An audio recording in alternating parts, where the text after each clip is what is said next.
We're shifting focus for now. First came the war games with tanks and troops, and then came the message, clear and direct from Kosovo's leadership.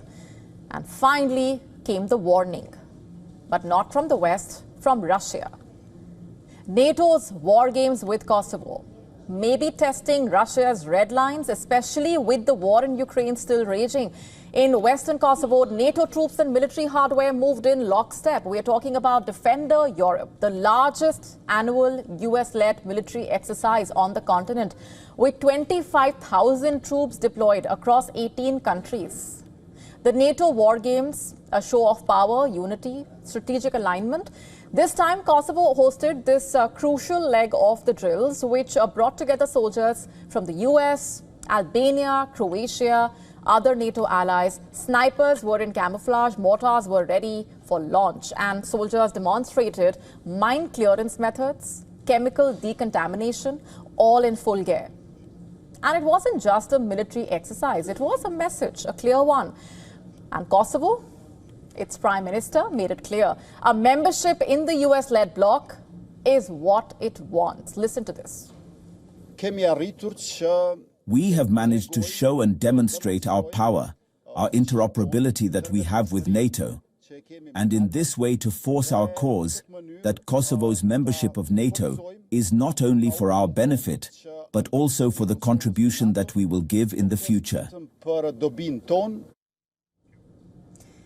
But you see, that path is far from easy for Kosovo. 4 NATO members, Spain, Greece, Romania, Slovakia, still don't recognize Kosovo as an independent state. And as far as NATO membership process goes, without full consensus, there's no way in. Still, Kosovo is pushing for its prime minister. NATO membership means security, especially with tensions still simmering in the north, where Serbian communities remain defiant and sometimes violent. But here's another problem here. Kosovo's ambition to join NATO steps directly into Russia's red zone. On Wednesday, Russia's deputy foreign minister, in fact, called NATO's expanding military presence in Europe a clear preparation for war. Grushko pointed to the drills in Kosovo and the Baltics as evidence of this. He said, and I'm quoting here, "We assess NATO's military activity as part of preparations for military clashes with Russia."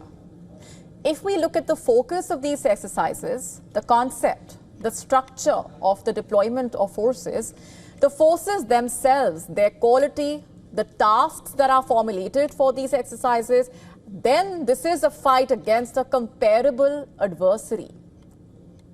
Just a little backgrounder here. Kosovo broke away from Serbia after a brutal war in the late 1990s, a conflict that ended with NATO airstrikes against Serbian forces. Since then, it's been under Western protection.